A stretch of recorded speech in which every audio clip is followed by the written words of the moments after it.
ನೀವು ಹೀಗೆ dumbbell shoulder press ಮಾಡ್ತಿದ್ರಿ ಹಂಗಾರೆ ಕಂಪ್ಲೀಟ್ಲಿ ರಾಂಗ್. ನಾನಂತೂ ಇನಿಷಿಯಲ್ ಡೇಸ್ ಹಂಗೆ ಎಲ್ಲದೂ ರಾಂಗೇ ಮಾಡ್ತಿದ್ದೆ. ಶೋಲ್ಡರ್ ಗ್ರೋ ಅಪ್ಗೆ ಸ್ಟಾರ್ಟ್ ಆದಮೇಲೆ ಎಲ್ಲ ಸ್ಲೀವ್ಲೆಸ್ ಡ್ರೆಸ್ಸಲ್ಲೂ ಒಳ್ಳೆ ಫಿಟ್ ತೋರ್ತಿದ್ದೆ. ಸೊ ಇವತ್ತು ನಾನು ಯಾವುದೆಲ್ಲ ವರ್ಕೌಟ್ ಮಾಡ್ತೆ ಹೇಳ್ತೆ.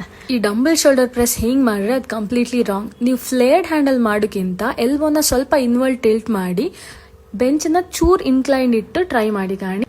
ನಾನು ಇದನ್ನ 12 ರೆಪಿಟೇಷನ್ 3 ಸೆಟ್ ಮಾಡ್ತೆ ಆ್ಯಂಡ್ ನಂಗೆ ಅದರಿಂದ ಒಳ್ಳೆ ರಿಸಲ್ಟು ಬಂದಿತ್ತು. ನೀವು ಟ್ರೈ ಮಾಡಿ ಕಾಣಿ. ಆ್ಯಂಡ್ ನೆಕ್ಸ್ಟ್ ವರ್ಕೌಟ್ ನಾ ಮಾಡೋದು ಬಾರ್ಬೆಲ್ ಶೋಲ್ಡರ್ ಪ್ರೆಸ್.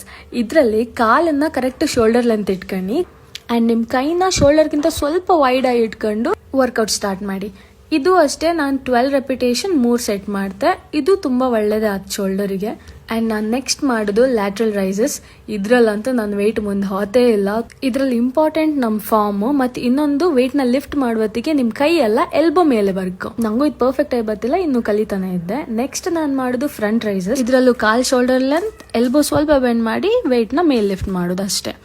ಆ್ಯಂಡ್ ನನ್ನ ಶೋಲ್ಡರ್ ಡೇದು last workout rear delt flies. ಇದರಲ್ಲಿ ನಾವು ಕೂತ್ಕೊಂಬುದು ಸೀಟ್ ಮತ್ತು ಅದರ ಹ್ಯಾಂಡಲ್ನ ಸರಿ ಅಡ್ಜಸ್ಟ್ ಮಾಡ್ಕೊ, ಅದ್ರ ಹ್ಯಾಂಡಲ್ನ ನಮ್ಮ ಕಾಲರ್ ಬೋನ್ ಲೆವೆಲಿಗೆ ಅಡ್ಜಸ್ಟ್ ಮಾಡ್ಕೊಂಡು ಆ್ಯಂಡ್ ಈಚ್ ರೆಪಿಟೇಷನ್ ಆದಮೇಲೆ ಒಂದು ಪಾಸ್ ಕೊಟ್ಟು ಇನ್ನೊಂದು ಸ್ಟಾರ್ಟ್ ಮಾಡಿ.